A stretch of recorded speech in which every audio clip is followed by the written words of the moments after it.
Number one reason for success is people focus on things that have high potential consequences. Number one reason for failure is people focus on things that have low or no potential consequences. Exactly what Joe was saying earlier, the famous Drucker quote, very worst use of time is to work intently on something that need not be done at all. And one of the things that is holding back entrepreneurs, business owners, it's killing them, by the way, and it's wiping out an entire generation, is this obsession with technology.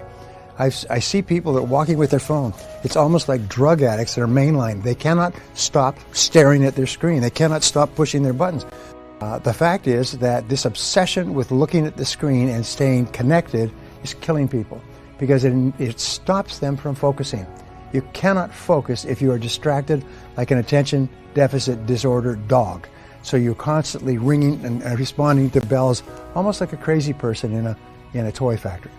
If thinking is the most important thing you do, because of the consequences of thinking determine the entire quality of your life, then the quality of your thinking determines the quality of your life. And so the more time that you spend thinking and thinking well and thinking clearly, the more successful you are. Over the years, I've worked with some very powerful people, billionaires and multi-billionaires, people who are on the Forbes 400 list repeatedly, over and over. And I've had a chance to be with them during crises. And when times where something was happening that was serious, it was a major problem. And I noticed that they all had one quality in common, is they all went calm. People around them were angry and upset and worried about what happened and who did it and so on, and they would just go calm, almost like, and they knew. And I learned later, I didn't know why this was, I admired it, but I didn't know why it was, is that when your mind is calm, your entire cerebellum, the thinking and deciding brain, functions at its highest level, like turning up all the lights on a dimmer switch. It's functioning like a Christmas tree. But when you get upset and angry, what happens is your thinking reverts to your limbic or emotional system, and your ability to think clearly diminishes dramatically, and you make a lot of mistakes. That's why when you are facing a difficult situation, you have to use every skill, trick, game, whatever it is, stay calm. And that's why they teach you to meditate. And they find that meditators in business are far more successful because they can automatically trigger their mind into the calm of meditation when they're facing a crisis. It enables them to think with greater clarity. The biggest problem that people have is that where they should use slow thinking, they use fast thinking. And entrepreneurs are extremely guilty of that. Is we make important decisions that have long potential consequences, including affecting the lives of people and costing money and even leading to the bankruptcy of a business. We make those decisions with fast thinking when in reality we should be making them with slow thinking. I'm a great Drucker fan, as many people are, and Mike was saying something about hiring the right people, and hiring the right people to work with you is very important. And the biggest mistakes you make is hiring fast. You hire people quickly. The best decisions you make are where you really take your time to hire slowly. And Peter Drucker said that fast people decisions are invariably wrong people decisions. Hiring an important person for an important job has tremendous potential consequences. So therefore, you need to take a long time.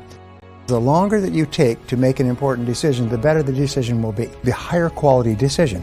And Lord Acton once said, when it is not necessary to decide, it is necessary not to decide. In other words, buy as much time as you can for a decision. Put it off. If you can put it off for a day, a weekend, a week, a month, put it off. Some of the best decisions that you make will be decisions that you will allow to steep for a while, like water in tea. So thinking is the most important thing you do. And we call it thinking fast and slow. So remember, anything that is important that has long-term consequences is a candidate for slow thinking. Discussing it with other people, sitting quietly, going for a walk, letting it ruminate in your mind, sleeping on it. You know, they say if it's a big deal, sleep on it. So the three ways of thinking, which I start off, the first way I start off every seminar is what I call zero-based thinking.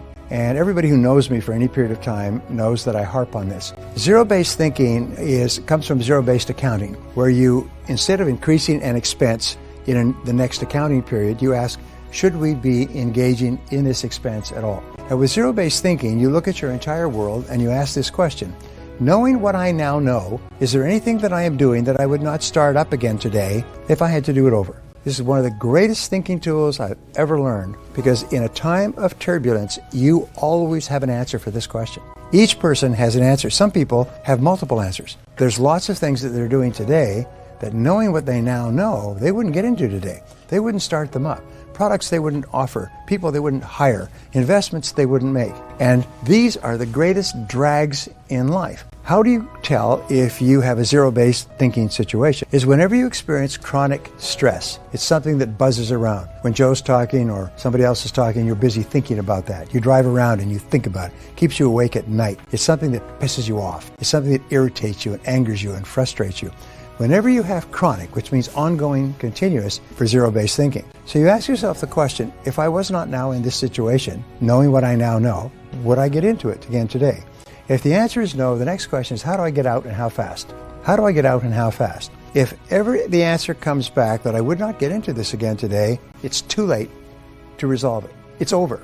The only question now is, how long do you suffer? How much emotional suffering, how much financial suffering do you make before you walk? And so the most important requirement for practicing zero-based thinking, which a lot of people don't like to practice, is courage. I call it the C word. You need the C word. You need to have the courage to look at every part of your life and say, is there anything that I'm doing that, knowing what I now know, I wouldn't get into? Now, the starting point of zero-based thinking is always with your relationships, and those are both personal and business.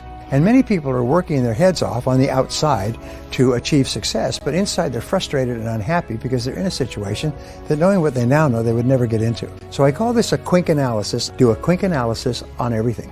Do a quink analysis. The second area has to do with every part of your business.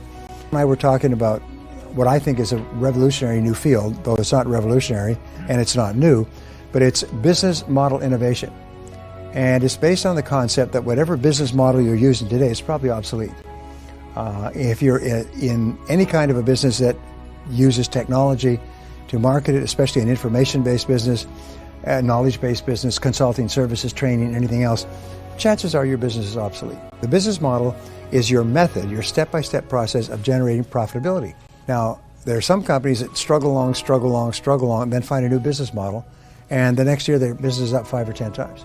Profits are just overwhelming. They're living in big houses on the hill, driving Cadillacs and flying private jets, and you say, what on earth did they do? They changed their business model. And if you don't change your business model, if it's the wrong business model, two things are going to happen. Your competitors are going to come up with a new business model and eat your lunch, and or you're going to go broke. So it doesn't mean that your business model is wrong. It just means that you must be open to the possibility that your business model is obsolete, and that just means that there is a better business model. And the only question that you ever ask is, does it work? Does it work? Does it work? If it's not working and you can tweak it, then that's fine. If it's not working, have the courage to admit this isn't working and abandon it. Now, the third area has to do with investments in zero-based thinking. Investments of time, which people hate to lose. Someone said earlier that people hate to lose. It's one of the greatest emotions. We hate to lose time if we've invested a lot of time in a course of action, a project, a business, a relationship. The second is emotion. If we put a lot of emotion into a course of action, a product, a course of study, a relationship, or money. We hate to admit that we made a mistake and that what seemed like a good idea at the time has turned out not to be a good idea, and knowing what I now know, I wouldn't get into it. And have the courage to cut your losses and run. Because you can't make any progress unless you clear the decks, unless you get this 800-pound gorilla that's holding you back out of your life. In everything that you're doing, always ask yourself, what is the worst possible outcome of this course of action? And can I survive it if it were to occur? And if not, what could I do to make sure it doesn't happen?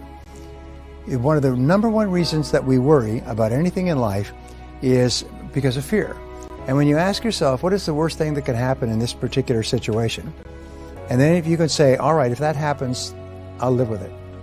Then your worry goes away and your mind goes clear and calm. And now you say, now what can I do to make sure that the worst does not happen? And then you become proactive and you take charge of your life. The third thinking tool is called the principle of constraints. And it's one of the most important thinking tools ever discovered. It says between you and anything that you want to accomplish, there is always a constraint, a limiting factor, or a choke point that sets the speed at which you accomplish your goal. And the number one reason for most people is distraction. So they're so distracted, they're doing things of low or no consequences. 80% of the constraints that are holding you back from achieving your financial goals are within yourself and within your business. They are not on the outside. They are not the competition. They are not the market. They are not the people in Washington or the taxes or regulation. 80% are within yourself. Superior person is whenever they have a problem, they say, what is it in me that's causing this problem? What is it in me that's causing this problem? In illness, by the way, 85% of illness is psychosomatic. As Dennis Waitley said, it's not what you're eating, it's what's eating you that's causing the problem.